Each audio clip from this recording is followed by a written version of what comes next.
तो GD1 और GD2 काफ़ी अच्छा गया था, इसीलिए मेरा पीआई में सिलेक्शन हुआ।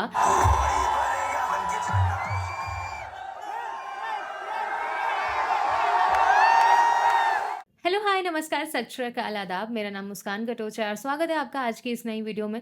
थंबनेल से आपके दिमाग में बहुत सारे सवाल होंगे, तो शुरू से शुरू करते हैं। जब मैं लाइन में लगी थी, वहाँ से लेकर GD2 तक सारी कहानी बताती हूँ। जब रोडीज़ के ऑडिशंस की अनाउंसमेंट हुई, तो आई वाज़ लाइक कि नहीं, चलते हैं इस बार। पिछली बार सेम वेन्यू पर जहाँ पर मैं इस बार ऑडिशन देके आई हूँ, वहीं पर मैंने प्रेस कॉन्फ्रेंस अटेंड की थी न्यूज़ चैनल की तरफ से। मैंने वही स्टेज देखा था, ऑडिशन देते हुए लोग देखे थे, प्रिंस नरूला, गौतम, सोनू सूद सर, सबसे बातचीत हुई थी उस प्रेस कॉन्फ्रेंस के दौरान। और उस प्रेस कॉन्फ्रेंस में सोनू सूद सर ने उस पॉइंट पे सभी जर्नलिस्ट बैठे थे, उन्हें बोला कि हमें नहीं पता, क्या पता अगले साल आप में से कोई हो जो रोडीज के लिए लाइन में लगा हो, रोडी बनने के लिए। पता नहीं अब वो क्या था, मतलब वही हुआ इस साल और मैंने ट्राई किया। मेरा बस इतना था कि मुझे ट्राई करना है, लेट्स सी। क्योंकि बहुत सारे लोगों का क्या होता है कि GD1 क्लियर हो जाता तो GD2 नहीं होता, तो वो दूसरी स्टेट में जाते हैं, दूसरी सिटी में जाते हैं ऑडिशन देने के लिए। वो देते ही रहते हैं अलग अलग सिटीज़ में। पर मेरे पास इतना वो नहीं था कि मैं चंडीगढ़ ऑडिशन के बाद तुरंत दिल्ली चले जाऊँ, और अगर दिल्ली चले भी जाऊँ तो दिल्ली के बाद फिर जो बाकी की सिटीज़ थी वहाँ जाना मेरे लिए मुश्किल था। तो मेरे मन में ये था कि चलो ट्राई करते हैं चंडीगढ़ वाला पहले,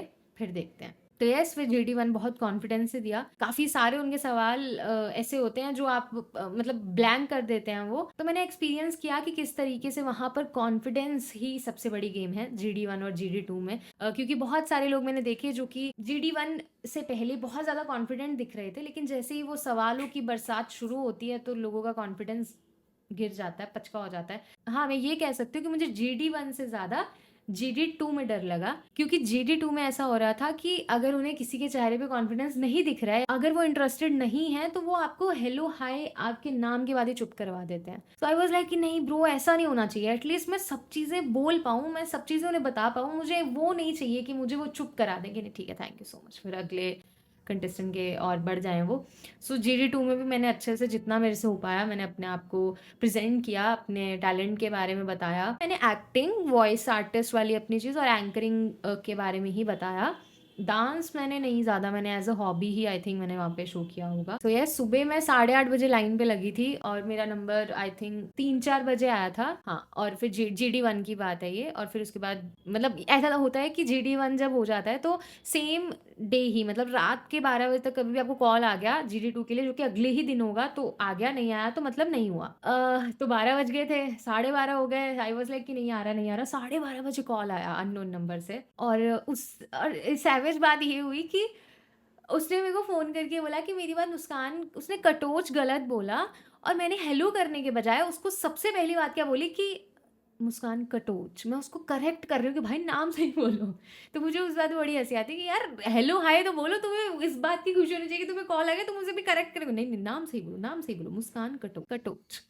तो ऐसे फिर कॉल आया और मैं बहुत खुश थी, कुछ खा रही थी मैं और फिर मैं नाचने लगी अपने में ही, ऐसे थोड़ा-थोड़ा सेलिब्रेट किया कि चलो मैंने GD2 तक तो मैंने कर लिया। फिर GD2 में गई और उसके बाद GD2 में कॉम्पिटिशन्स बहुत ज़्यादा था, क्योंकि GD1 में अगर 6,000 9,000 कुछ कितने लोग थे, उनमें से अगर उन्होंने एक ग्रुप में आई थिंक 20 लोग थे, 15 लोग थे, हाँ 15-15 का ग्रुप था हमारे वाले में। तो वो 15 लोगों में आपको शाइन करना है, तो यहाँ पे सबसे ज़्यादा कंपटीशन था। मैंने अपनी तरफ से भेज दिया, उसके बाद फिर वेट किया और फिर मुझे फिर कॉल आ गया कि आपका हो गया GD2 भी। और GD मैं बहुत खुश थी कि यार मतलब मैंने पहली बारी में GD1 और GD2 कर लिया। सो यस, अगर आप कभी सोच रहे हैं कि मुझे करना है, सो मुझे ऐसा फील हुआ कि ये पर्सनैलिटी, कॉन्फिडेंस और आपके टैलेंट के बेसिस पे ही आपको सेलेक्ट किया जाएगा GD1 और GD2 में।